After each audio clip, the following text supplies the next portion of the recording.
Voilà, bonjour Monsieur l'abbé, je suis très content de vous recevoir ici à Saint-Aignan.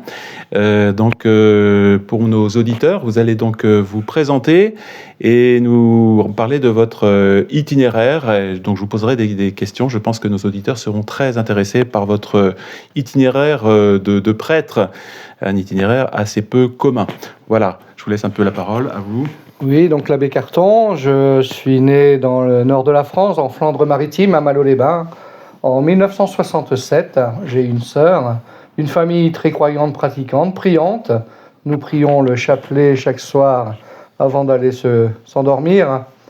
Voilà, des grands-parents également, arrière-grands-parents, enfin toutes les générations précédentes. Une famille très catholique, du Nord. Voilà. Votre père était artisan? Mon grand-père était artisan, il tenait une mercerie. Et il était tailleur de métier. Mon papa était technicien en machine à écrire, un métier disparu aujourd'hui avec les ordinateurs et la modernité qui est arrivée. Voilà, donc vraiment une famille typiquement du Nord, comme on dit, voilà. Fait, de Flandre. De Flandre, voilà. Mais vous parlez le français, mais pas le flamand. Non, parce qu'on l'interdit. La France, nous savons qu'elle interdit les langues locales, l'Alsace, la Bretagne, le Pays Basque et la Flandre. Dans les écoles, il fut interdit. Donc mes grands-parents parlaient entre eux en flamand, mais mes parents ne l'ont pas appris, donc moi non plus. Voilà, bon, donc pour nos auditeurs, ça sera uniquement en français, qu'ils soient rassurés. Vous êtes donc né dans ce pays dans le Nord, et votre scolarité également, votre jeunesse dans le Nord, est à l'abri du clocher, j'imagine, du village où vous habitiez. Voilà, donc avec un prêtre, je vais le citer, l'abbé Baudens, Martin Baudens, nous avons fêté Saint-Martin hier et avant-hier. Voilà, ce prêtre avait gardé la soutane, l'ordinaire de la messe en latin. Je pense que c'était le missel de 1965.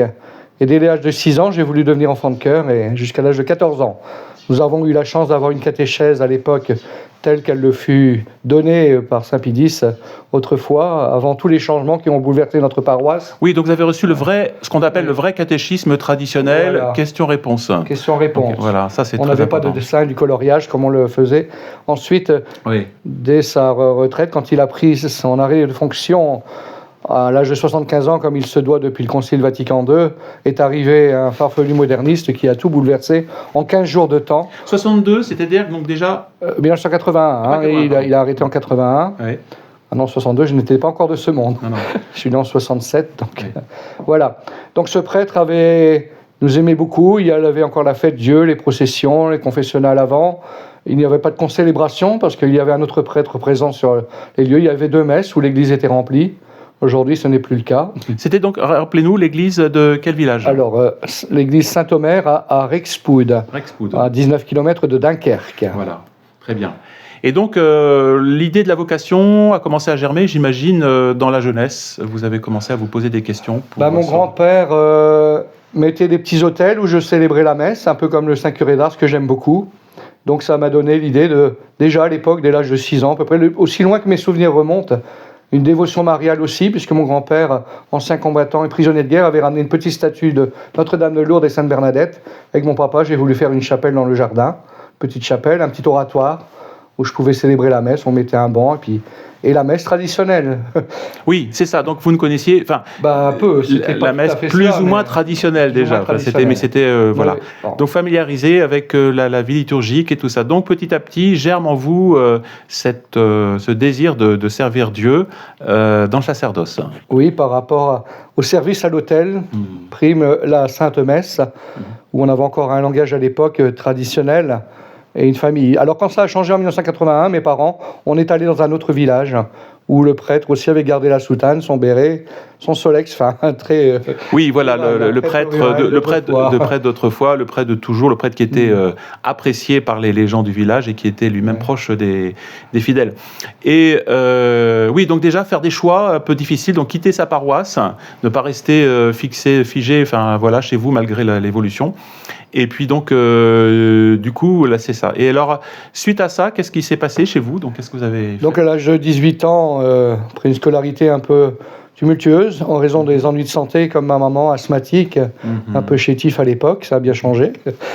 Et donc, à 18 ans, m'est venu l'appel du Seigneur lors d'une messe traditionnelle, où j'ai compris le message de l'Évangile. C'était « Allez, je vous ferai pêcheurs d'hommes, jetez vos filets. » Donc voilà. C'est le désir de sauver des âmes, de prêcher aux âmes l'Évangile. Voilà. Oui, d'accord. Donc à 18 ans, j'avais le désir d'aller en Savoie avec une religieuse de ma famille qui voulait m'emmener là-bas. Et j'avais soumis l'idée d'aller à Ars pour confier tout cela, ma vocation, au Saint-Curé.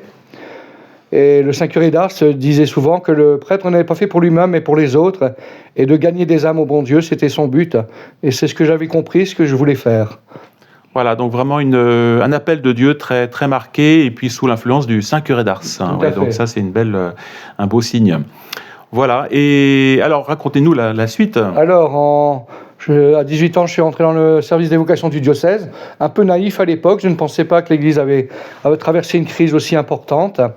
Donc je me suis adressé au diocèse, en fait, et je l'ai regretté par la suite. Oui, c'est logique. Voilà. Normalement, un jeune homme qui se pose la vocation va s'adresser au diocèse. C'est la démarche normale d'une âme qui veut servir Dieu. Oui, même si j'avais connaissance du séminaire Icône, mais mon papa est décédé juste avant mon entrée au séminaire. Il avait 49 ans, d'un cancer fulgurant.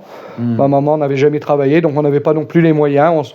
Je me posais la question, mais bon, je me suis adressé au diocèse, voilà. C'est ça, en toute sincérité, sans aucune idée de ce qui allait vous attendre, en quelque sorte. Non, du tout. Voilà, c'est ça. Du tout. Ouais. Très surpris en 1988, voilà, dans mon entrée au séminaire. Le supérieur, tout de go, il n'était pas supérieur à l'époque, c'était un professeur qui m'avait dit tu as des pratiques du 19e siècle, le chapelet, c'est fait pour les vieilles dames. Donc j'avais compris tout de suite que la dévotion mariale était un peu prohibée. Il ne fallait pas se mettre à genoux à la chapelle, parce que le Christ était ressuscité, nous disait-on. Il fallait communier dans un panier avec des morceaux de baguette. Donc on se servait chacun soi-même. Ah oui. Plus de respect de l'Eucharistie, pas d'agenouillement, pas de latin, hors de question, donc pas de cours de latin du tout. On nous disait constamment qu'il fallait être le levain dans la pâte, qu'il fallait plus être la lampe sous le boisseau, donc pas de signe distinctif du prêtre. Nous sommes tous prêtres, prophètes et rois, doctrine sortie du Concile Vatican II. Donc ce n'est qu'un prêtre, n'est qu'un ministre quelconque qui dirige une assemblée de prière dominicale. On ne parlait même pas de Sainte Messe, on parlait d'assemblée dominicale, donc les ADAP, l'assemblée dominicale en l'absence de prêtre, s'il le fallait. C'était plutôt axé sur la parole de Dieu, un peu du protestantisme. Voilà, en fait, vous découvrez littéralement une église protestantisée jusqu'au niveau des séminaires, quoi. Donc une formation complètement qui n'est plus catholique, dans le fond, presque plus catholique. Oui. Donc à l'époque, ce fut, aux 2 premières années, c'était un supérieur qui est devenu évêque, que je ne citerai pas, qui est maintenant en retraite. Puis un professeur est devenu supérieur. Et je me suis aperçu, et j'ai su beaucoup de choses bien après. On m'a mis à la porte en 1992, 4 ans. Oui, donc c'est ça, vous êtes resté 4 ans quand même. 4 ans, oui. 4 ans pour le diocèse de Lille. Donc on m'a dit que j'étais pas assez ouvert, c'est ce qu'on a dit à des prêtres, qu'il valait mieux pour moi chercher dans un ordre religieux. On ne mettait pas en question ma vocation de prêtre, voilà, mais on ne voulait pas que je sois dans le diocèse. Oui, voilà. On m'a dit aussi après une étiquette lefévriste. Alors que vous ne connaissiez même pas en fait, peu comme ça, mais pas plus que ça. Oui. Nord, on n'avait pas les moyens d'aujourd'hui d'internet et de YouTube. Donc Monseigneur Lefebvre, je ne connaissais pas que le billet de la voix du journal du Nord, comme Ouest France, La Voix du Nord. Donc c'était souvent pour des critiques vis-à-vis de lui. Mais moi j'étais en admiration de revoir des jeunes qui avaient revêtu la soutane, le surplis et qui servaient la messe admirablement. J'ai dit un jour ce se fera peut-être.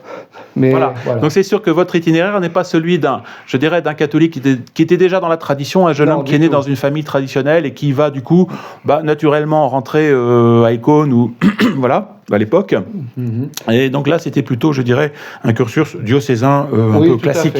Donc au bout de 4 ans, ma maman très déçue, c'est pas elle qui avait la vocation, c'est moi qui l'ai, elle m'a jamais poussé à quoi que ce soit. Oui, elle me laissait libre. Mon papa n'était plus de ce monde malheureusement. Oui.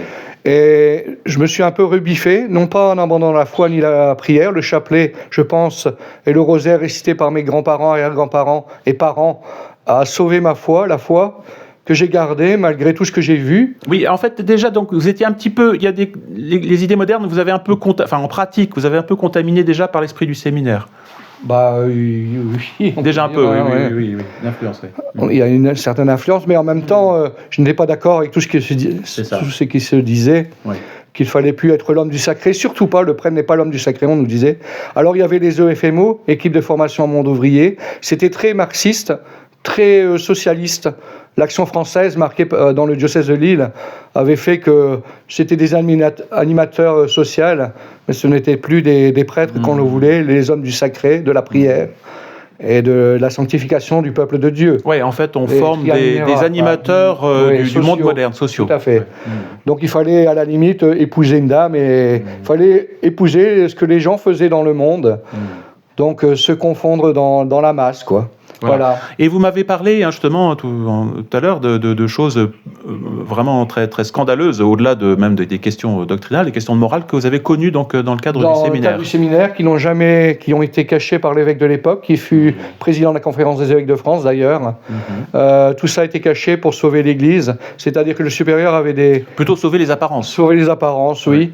Le supérieur avait des relations malsaines avec certains séminaristes efféminés, va-t-on dire, pour pas dire autre chose, qui avaient des idées, enfin bref, ils étaient très ouverts, mais vraiment dans l'impureté totale. C'est ça. Et ces séminaristes, comme par hasard, j'imagine, devaient être favorisés. Favorisés. Certains ont fait de la prison parce qu'il y a eu de la pédophilie, malheureusement, suite à l'homosexualité. Et il y a eu aussi des gens qui ont quitté le sacerdoce au bout de 10, 15 ans, 20 ans. Pour se marier, comme on sait, avec le mariage pour tous, ça a permis l'union contre nature entre certaines personnes. Oui. Voilà, donc découverte d'un scandale. Alors, vous l'avez découvert après coup, effectivement, pas pendant le... Moi, je n'ai pas vu. Non. Je n'ai pas vu parce que tous ceux qui étaient conservateurs étaient un peu mis sur le côté. Puis on a été exclus assez vite, parce que notre manque d'ouverture, mais ouverture à quoi ? Malheureusement, le péché de chair... Oui, ouverture au péché, en fait, c'était ça, ce qu'on vous demandait au final. Donc, pas seulement au monde... Oui, et ce prêtre a continué officier et toujours en fonction dans le diocèse. Il n'a jamais été inquiété de quoi que ce soit. Et on sait, bien sûr, j'ai su après coup, par le président, par le porte-parole des évêques de France, d'ailleurs, de l'époque, m'avait dit qu'il y a même eu un suicide, un jeune qui a pas supporté cela, un autre qui est toujours en psychiatrie. Qui avait subi des scandales, beaucoup de scandales après coup. Comme le dit un prêtre diocésain que nous connaissons... c'est des bombes à retardement qu'on a mis en place, qu'on a ordonné et qu'on a laissé...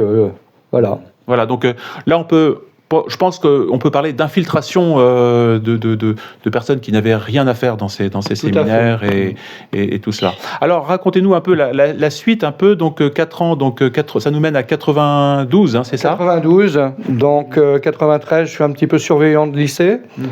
Puis j'ai un grand-oncle qui est officier de sapeur-pompier. Il dit, si tu veux rendre service, il serait souhaitable pour toi. Et puis c'est vrai, ça correspondait aussi à un désir d'aider les gens d'une autre manière. Donc, à défaut de sauver les âmes, vous dites, en attendant, je vais faire une œuvre je vais sauver les corps. Oui, d'accord. Donc, en entrant dans le corps des sapeurs-pompiers volontaires d'abord, puis après professionnel en cycle classé ces vaisseaux, j'ai rencontré beaucoup de détresse humaine. Et j'ai toujours prié de toutes mes interventions intérieurement pour sauver des gens déjà, et puis pour que leur âme soit sauvée également. Voilà, donc pas mal d'années chez les pompiers. Alors après, plus de 20 ans. Donc finalement, ça a été l'occasion pour vous de développer chez vous le sens des œuvres de charité, de la miséricorde, de la compassion, ce qui est d'ailleurs un des signes de vocation. Vocation, c'est la compassion. Le prêtre doit avoir de la compassion. C'est pas un fonctionnaire en fait, c'est ça. Le prêtre est un homme qui est au service des âmes et au mépris de son bien-être. Voilà. Alors, mais la vocation est toujours là, c'est ça ? Elle est toujours là. Elle ne m'a pas quitté. C'est en voulant restaurer une chapelle dont mon arrière-grand-mère en 1896 avait aidé à la construction par l'apport financier qu'elle avait apporté à l'époque. Cette chapelle dédiée à Notre-Dame de Lourdes était en ruine. Donc avec quelques bénévoles, j'ai réussi à la refaire sans 1 euro en poche. Tout m'est venu... Comme Saint François qui voulait rétablir, vous savez, l'Église, pour nos auditeurs, qui pensaient pouvoir restaurer l'Église, mais de façon matérielle. Vous avez fait comme lui. Voilà, c'est très beau. Et d'ailleurs, j'ai eu l'occasion, vous me l'avez fait visiter, petite chapelle. Et vraiment, c'est très touchant dans ces régions du Nord de voir ces chapelles qui sont à la croisée des chemins, en fait. Tout à fait. Voilà. Souvent, le fruit un vœu prononcé par les agriculteurs, les paysans du coin, qui érigeaient souvent des chapelles dédiées à telle ou telle, Notre-Dame des Victoires, Notre-Dame de Lourdes, ou le Christ, bien sûr. Donc cette chapelle, quand c'était lors d'une tournée de bouches d'incendie, de vérification de bouches, je dis à mon collègue, je vais aller prier un petit peu à la chapelle. Et c'est là que j'ai compris, la Vierge Marie va et restaure mon église. Ah oui, donc ça c'est comme ça, c'est drôle. Voilà. C'est ce que j'ai ressenti à mon cœur. Hein. C'est pas une voix, voilà, mais c'était un attrait très fort. Et ça m'a bouleversé. Nous avons fait continuer ce qu'il s'était fait en 1914. C'est en promettant à la Vierge Marie que si les Allemands ne pénétraient pas dans notre village, alors qu'ils étaient aux portes de l'Isère, donc ils allaient entrer. Les paroissiens promettaient de réciter un chapelet, de processionner de l'église jusqu'à cette chapelle à 2 km plus loin.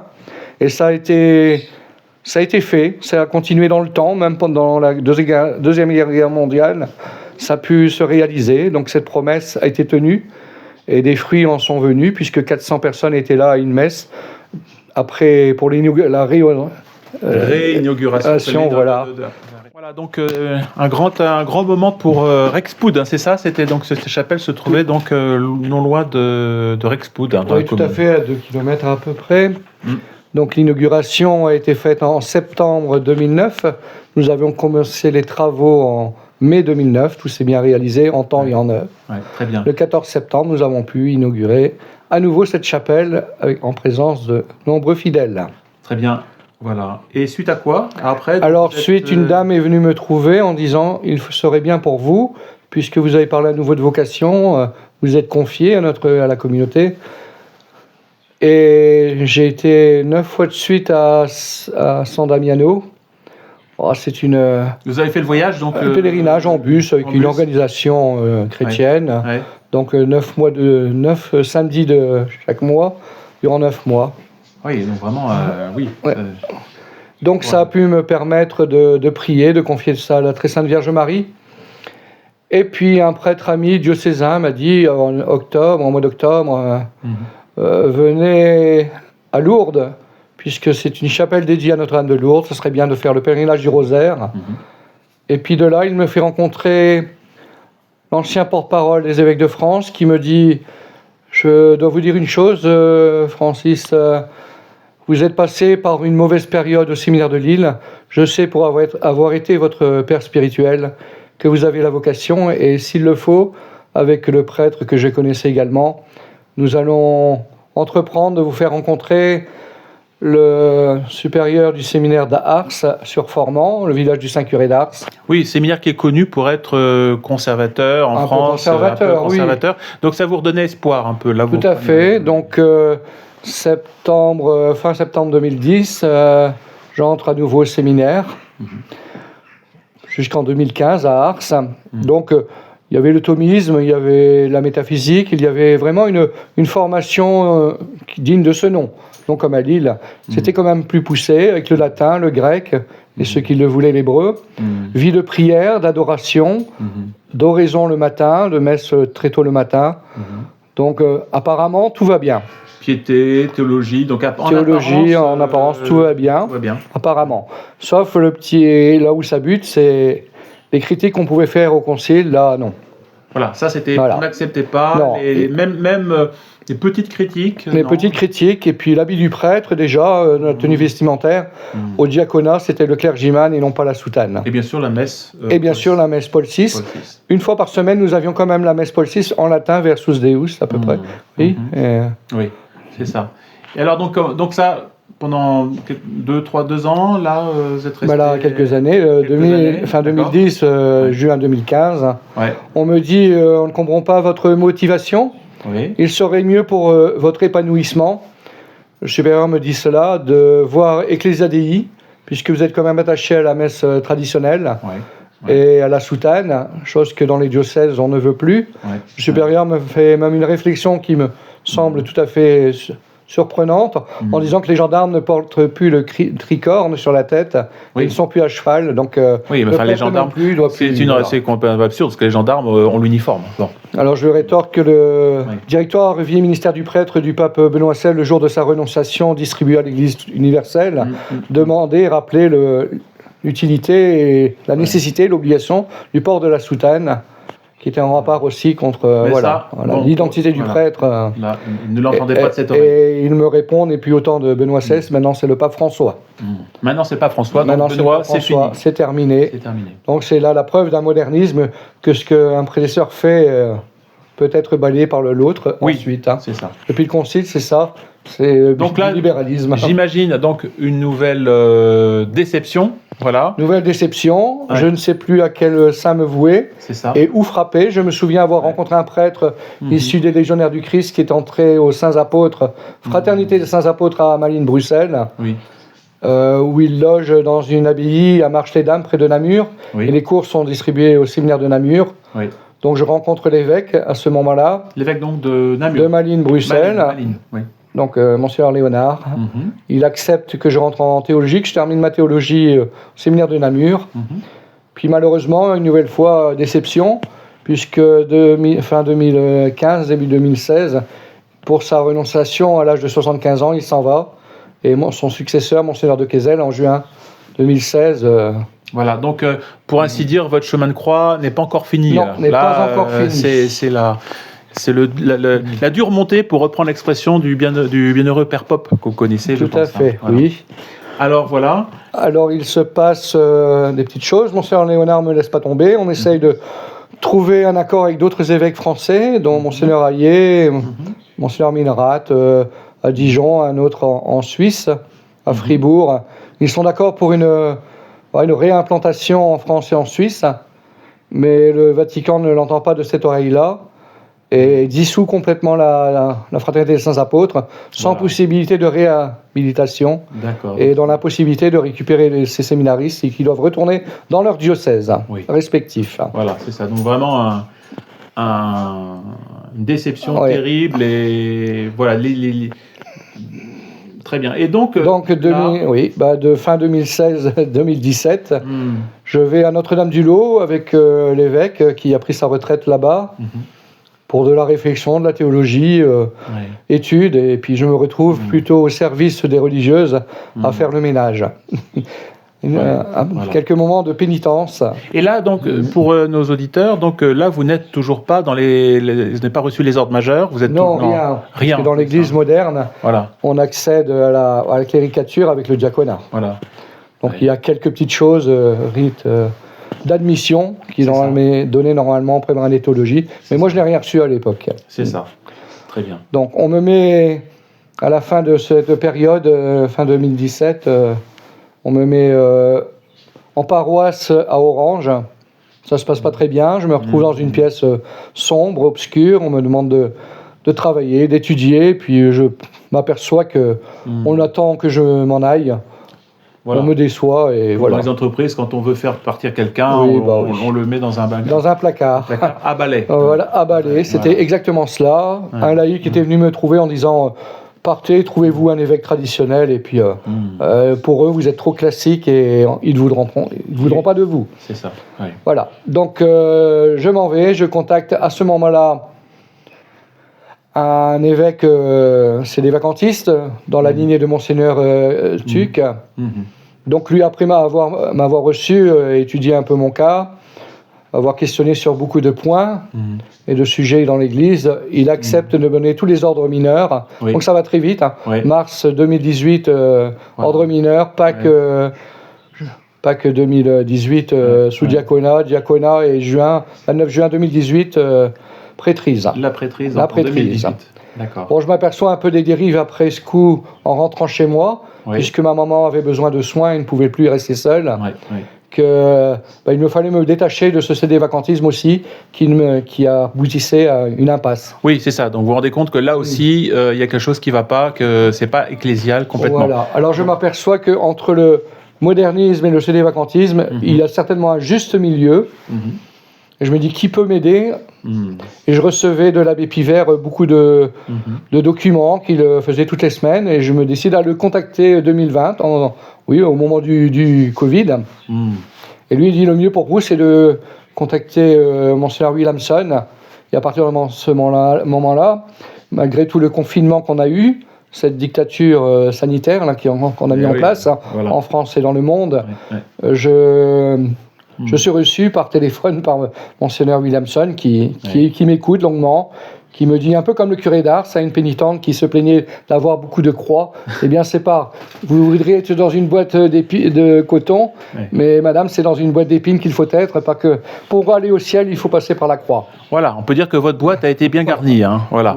Elle a eu vous avez eu les épines, mais arrive enfin pour vous un moment de réjouissance très important dans votre vie. D'abord le décès de ma maman. Alors, ça, c'est grande tristesse, mais qui va être justement, ça va être. Qui aboutira. Avec l'aide du ciel et la grâce de Dieu, à des choses admirables. La rencontre de vous, chers confrères, d'autres prêtres de la résistance, de la fidélité à Monseigneur Lefebvre, pour fuir ce modernisme, ce libéralisme qui a gangréné toute l'Église et le monde tout entier.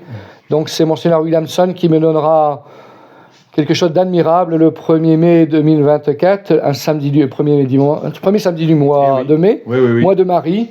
Donc l'ordination subconditionne, et puis personne ne pourra dire qu'il n'est pas prêtre. Parce que justement, vous avez subi des critiques de la part des... Alors des fuites ont été données, alors que je ne demandais rien, je n'avais pas construit une chapelle, j'étais à mon domicile, en m'occupant de ma pauvre maman, qui avait contracté le Covid, mais qui en est sorti, mais très affaibli. Et puis on parle de moi en 2019, en chair, dimanche de l'unité des chrétiens, en disant que je n'étais pas uni à Rome, que j'appartenais à une mouvance qui était hors de l'Église, bref, on ne devait pas me faire confiance ni rien me demander. Donc voilà, c'est ça. Donc votre ordination sous condition par Monseigneur Williamson, mais auparavant, c'est ça, vous avez subi donc des attaques de la part du clergé. Des attaques très violentes de la part du clergé conciliaire, les plus virulents à l'encontre de la tradition, dont un ancien vicaire général, décédé depuis, mais qui a mis le feu aux poudres. Et dans toutes les paroisses du secteur, et même par mail à tous les prêtres du diocèse, l'interdiction d'accéder aux églises du diocèse. Et puis on a dit aux paroissiens, y compris de mon village, de ne pas me faire confiance, de me laisser là où je suis, dans l'indifférence totale. Voilà, et donc à ce moment-là, est-ce qu'il y a des paroissiens qui vous ont quitté? Est-ce que vous avez eu quelques personnes qui ont été ébranlées? Ça a eu l'effet inverse, ça m'a ramené beaucoup de monde. Très bien. Vous dites à votre chien qu'il ne doit pas toucher à la gamelle, il fera tout l'inverse. Voilà, donc ça a amené beaucoup de réjouissance de la part de laïcs qui ne comprennent pas cette situation dramatique de l'Église et cette crise totale. Rappelons que dans le diocèse, beaucoup de dérives ont lieu, si ce n'est des messes de carnaval. Oui, alors c'est ça. Là, justement, on en a parlé ensemble tout à l'heure. Vous m'avez montré d'ailleurs des photos et même des confrères, je crois. C'est absolument horrifiant. Enfin, moi, on est un peu étonné, même à notre niveau, de voir des choses pareilles. Oui, on pensait que c'était aux années 70, mais l'inculturation qui était enseignée au séminaire de Lille continue à faire des ravages. On trouve que plaire aux gens, ça fait du bien, ça fait venir des personnes à l'église, mais qui ne se convertissent pas, qui ne se confessent pas, qui accèdent au sacrement sans aucune repentance. C'est scandaleux. Franchement, scandaleux. C'est même plus que ça. Sur la photo, on voit sur les photos là qu'on voit, qui ont été publiées dans les journaux d'ailleurs locaux. Oui, même sur la télévision à France 3. On voit des gens habillés en démons. Des garçons déguisés en sœurs, des hommes déguisés en évêque, en prélat, voire même en pape. Et le prêtre donnant la communion. Le prêtre donnant la communion, donnant la bénédiction avec l'eau bénite. Se vantant qu'en enlevant son habit de prêtre, qui est simplement l'aube, qu'il a son costume de carnaval en dessous, qu'il n'a plus qu'à mettre sa perruque verte. Et puis, voilà, donc ils participent eux-mêmes à la destruction, je dirais, de la foi. Et toutes ces vocations-là, tous les gens qui n'auraient jamais dû être prêtres, le sont devenus parce que complètement farfelus. Certains se vantaient même d'aller à la Gay Pride parfois. Voilà. Mais vous, alors qui célébrez la messe traditionnelle, qui faites les choses de façon sérieuse, non, vous avez été digne donc de dénonciation, de calomnie, de choses comme ça. Tout à fait, alors qu'on cherche à sanctifier le peuple de Dieu, à le gouverner, à le sanctifier. Les tria numera, dont on ne parlait jamais au séminaire de Lille d'ailleurs, mais tout ça ils ne le connaissent pas. Est-ce que par ignorance ou par... mais bref, c'est scandaleux, alors que des prêtres, lors de la crise sanitaire, dont quelques-uns que nous connaissons ensemble, se sont insurgés contre... Voilà, peu nombreux, mais voilà. Et quand on leur rappelle au diocèse que tous ces prêtres qui font scandale, on n'a pas le droit de critiquer les attitudes, les initiatives pastorales des confrères. Voilà, ça vole vraiment très bas, quoi. Donc, ont-ils encore la foi en enlevant l'eau bénite, en prenant le gel hydroalcoolique, comme certains disent. Hydroalcoolique, oui. Voilà. Ces mesures sanitaires complètement inutiles, avec un masque qui ne sert à rien. Vraiment scandaleux, cet appel à être vacciné à l'ARN messager qui est très dangereux, dont vous l'avez rappelé, chers confrères, et d'autres diocésains qui ont osé s'insurger contre cela. Alors, donc vous êtes réordonné sous condition par Monseigneur Williamson à Paris, donc en 2024.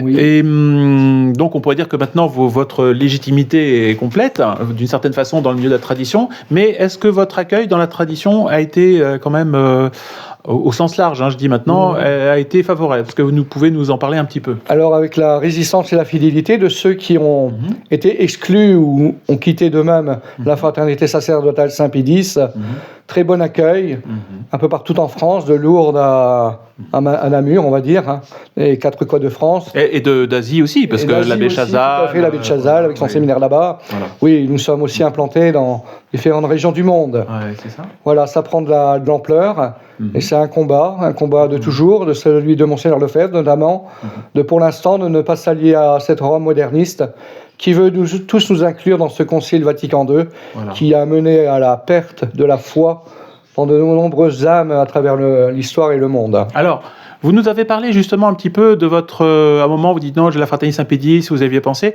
Est-ce que du coup, vous avez eu des contacts avec des prêtres de la fraternité Saint-Pédis ou même des responsables de la fraternité? Est-ce que vous pouvez nous en parler un petit peu?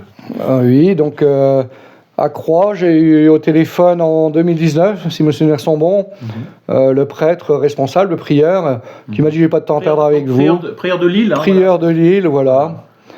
Donc j'ai pas de temps de perdre de temps avec vous, c'est ça? Oui, il n'a pas de temps à perdre avec moi, et puis il me raccroche au nez. Donc j'ai compris. Alors que c'était les moines de Morgon qui m'avaient conseillé de contacter le prieur de Lille pour se rencontrer, pas se retrouver seul dans son petit coin avant que je rejoigne la fidélité. Très bien. Mais bon, voilà. Voilà, donc là, il y a eu un événement aussi qui vous a un petit peu perturbé ces derniers temps avec... Alors là, ça vient de ça vient de la fraternité Saint-Pédis elle-même.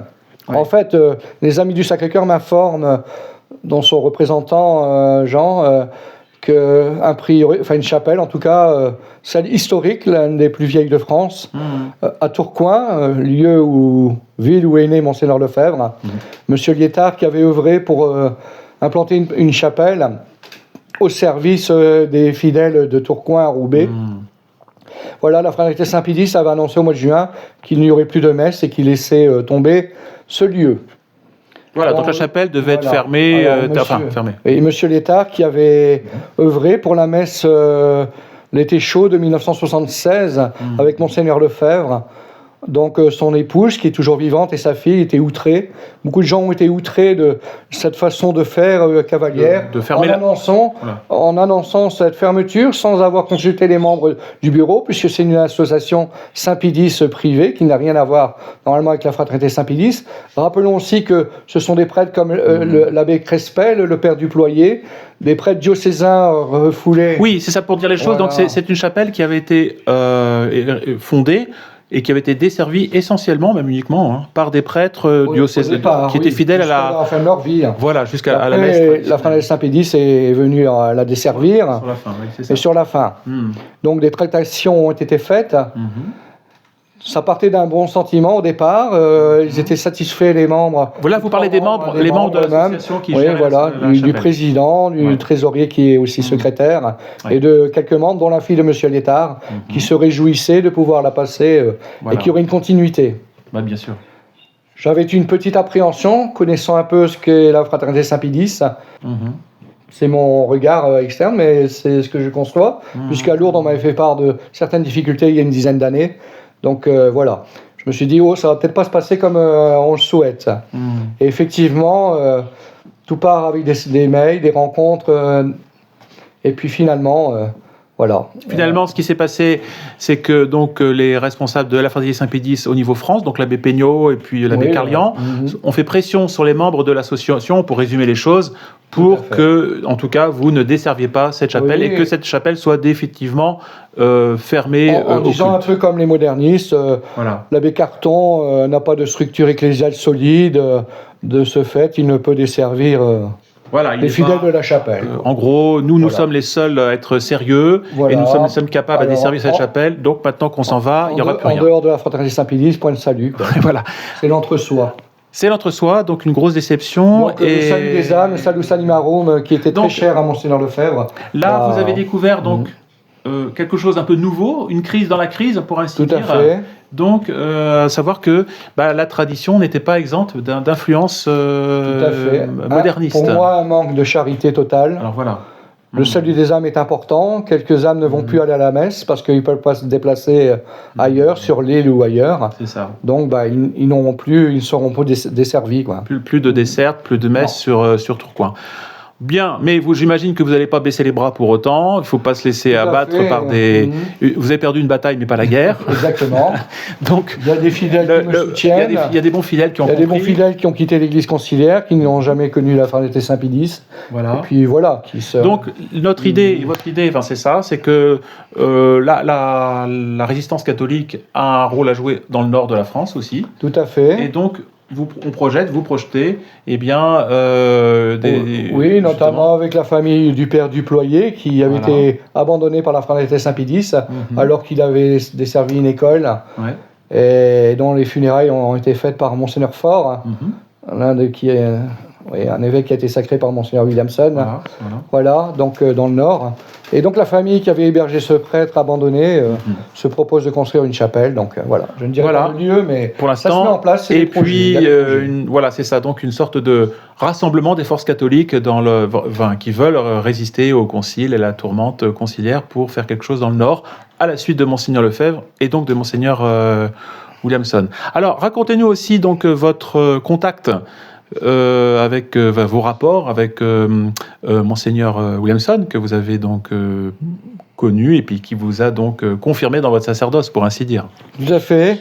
J'ai rencontré une personne très intelligente, très cultivée, contrairement à toutes les rumeurs qu'on a pu dire sur lui. Oui. Quelqu'un d'admirable. Un père dans la foi, un homme d'église vraiment, comme Monseigneur Lefebvre, avec une extrême gentillesse, qui a su écouter, qui a su comprendre, qui a su donner aussi des exemples de sa vie qui n'ont pas été simples, à son exclusion de la fraternité Saint-Pédis.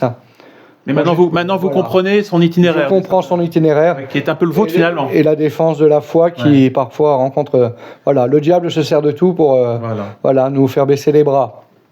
Et donc, qu'est-ce que vous conseillez à ceux qui nous écoutent, justement, par rapport à ce combat actuel? Bon, vous avez votre itinéraire de prêtre, de ce chemin de croix, finalement, qui vous a amené... Et qu'est-ce que vous conseillerez à nos auditeurs, justement, qui, à leur niveau, traversent aussi, je dirais, des épreuves et un combat? Surtout la prière. C'est dans ce combat aujourd'hui. Comme le disait Padre Pio, il ne vous reste plus que le rosaire. C'est une arme. Mais c'est aussi l'étude. Il faut étudier également, écouter des conférences dignes de ce nom, comme vous-même, cher confrère, Abbé Salonave. Et les conférences Lefebvre, bien sûr, qui sont accessibles presque en totalité. C'est ça. On retrouve au séminaristes ses sermons, ses homélies. Et aussi d'autres évêques de la tradition qui continuent à œuvrer. Voilà, donc c'est un peu le message que vous leur donnez. Et puis, comment vous envisagez justement les choses à l'avenir? Est-ce que vous pouvez nous donner un peu une perspective un peu d'avenir, ou comment vous voyez les choses évoluer sur le plan ecclésial, on pourrait dire? Ah mon Dieu, il faudrait une intervention divine pour enlever ce poison du modernisme et du libéralisme qui a gangréné toute l'Église tout entière. Voilà, un grand coup de marteau, si vous voulez dire. Oui, un grand coup de poing. C'est ce que pensait Monseigneur Williamson, un châtiment divin ne serait tardé. Avec l'euthanasie, l'inscription de l'avortement dans la Constitution, tous ces politiques qui nous mènent à la ruine de notre France, chère France si chrétienne autrefois. Et bien sûr, du bon combat, comme Monseigneur Lefebvre a su le faire, malgré ce n'est pas le nombre qui fait la vérité. Donc la vérité, elle est immuable. Et même si on est un petit nombre, nous sommes juste aux yeux de Dieu pour continuer à œuvrer et non pas plaire à ce monde. Nous sommes dans le monde, dit notre Seigneur Jésus-Christ, sans être du monde. Donc, épousons, notre Seigneur pour, dans la chasteté, dans la pauvreté, l'obéissance au vrai magistère, tout en priant pour la conversion de notre Saint-Père le Pape, pour qu'un jour tout cela revienne dans le droit chemin Dieu seul sait quand cela viendra, c'est ce qu'avait dit Monseigneur Lefebvre au Sacre. On attend et on prie, on continue à œuvrer, on continue à vouloir le salut des âmes, et même si c'est 2 âmes, une seule âme à sauver, eh bien, ça en vaut le coup. Voilà, une âme, c'est un diocèse, disait saint François de Sales. Et alors, concrètement, si les gens veulent vous contacter, parce que vous êtes dans le nord de la France, hein, donc je pense qu'il y a beaucoup de gens qui vont sûrement vous écouter avec beaucoup d'intérêt et qui seraient heureux peut-être de vous côtoyer, puis d'assister à vos messes, de pouvoir se confesser aussi, je dirais, en toute facilité. Donc voilà, donc vous pourrez trouver sur France Fidèle, il y a un petit canal sur lequel vous avez vos coordonnées, votre adresse, bon, votre téléphone aussi, mais enfin je crois que vous répondez quand même facilement. Oui, bien sûr, oui. Voilà, donc n'hésitez pas. Le mail à votre mail aussi également pour écrire à l'abbé si vous avez des choses un peu privées. Vous pouvez essayer d'abord le contacter en privé. Et voilà, en tout cas, je suis très heureux, moi, de pouvoir collaborer avec l'abbé.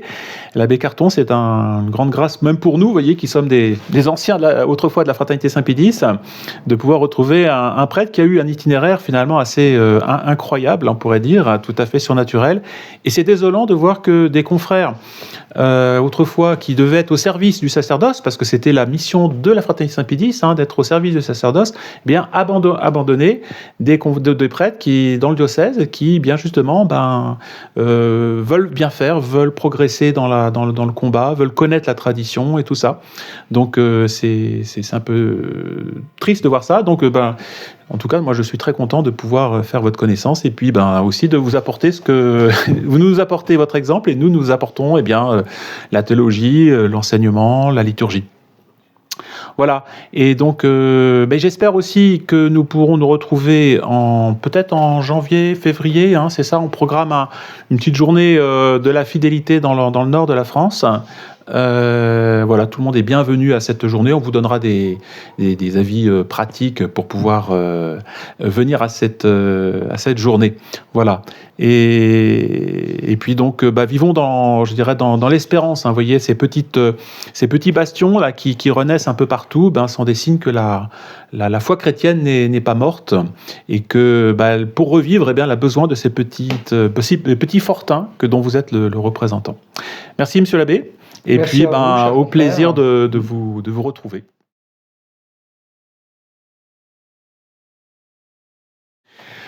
Donc, Monsieur l'abbé, en fait, le reproche qui vous a été fait par ces prêtres de la Fraternité Saint-Pédis, c'est de dire, vous n'avez pas de structure, vous êtes seul, isolé, etc. Qu'est-ce que vous pouvez nous répondre à cette objection qui peut-être un peu impressionner parfois les catholiques? On leur dit non, n'allez pas à la messe de ce prêtre-là parce que il est tout seul. Ils ont dit exactement la même chose que le diocèse de Lille, en tout cas quelques prêtres. Étonnamment, quoi. Monseigneur Williamson a quand même sacré des évêques validement. Voilà, il y a, d'après l'abbé Chazal, 242 prêtres de la fidélité et de la résistance à travers le monde. Donc ce n'est pas rien. Donc nous sommes quand même implantés, nous avons des fidèles, nous avons des petites chapelles, un peu comme dans les années 70, quoi. Un petit reste. Oui, au final, le reproche que font ces prêtres-là aujourd'hui, finalement, ils devraient le faire aussi à tous ces prêtres dans les années 70 qui ont dû quitter, qui ont été rejetés par leurs évêques locaux, qui se sont retrouvés seuls. Bon, il y a des centaines de prêtres en France qui se sont retrouvés seuls, isolés, sans structure entre guillemets, mais qui restaient fidèles à la foi de toujours. Voilà, en réponse aux fidèles qui attendaient la vraie messe, le bon catéchisme, des prêtres toujours en habit, en soutane. Voilà, ces fidèles ont eu la réponse de bon nombre de prêtres, dont l'abbé Coloache, qui était le plus connu. Par exemple, l'abbé Coloache, qui a même eu une procédure avec son évêque, l'évêque du lieu. Mais peut-être que justement ce que ne voient pas ces prêtres actuellement qui vous font ces critiques, c'est que la structure essentielle de l'Église, si on peut parler de structure, c'est d'abord le lien moral avec l'évêque catholique. Donc vous êtes effectivement rattaché aux évêques de la Résistance, donc vous n'êtes pas isolé, et puis vous êtes en lien justement avec d'autres confrères, donc il y a une fraternité, il y a des retraites, il y a des enseignements, on fait des sessions de théologie.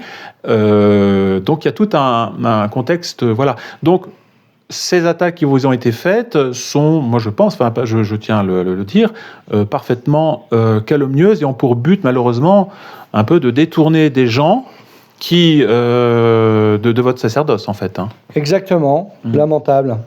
Oui, pas d'autre mot. Lamentable, voilà, c'est ça. Oui, parce que finalement, on oublie que la tradition s'est bâtie justement grâce au combat d'individualités, de fortes personnalités qui ont été souvent assez seules. Et quelques laïcs comme M. Létard. D'ailleurs, c'est le reproche qui avait été fait exactement à Monseigneur Lefebvre. Hein. Vous êtes le seul évêque dans le monde à défendre la tradition. C'est un peu ce qu'on lui a fait comme reproche. Tout à fait. Voilà. Donc n'ayons pas de scrupules par rapport à ces attaques hein, qui malheureusement ne sont pas... C'est calomnieux. Monseigneur Lefebvre, nous n'en tenons absolument pas compte. Voilà, très bien.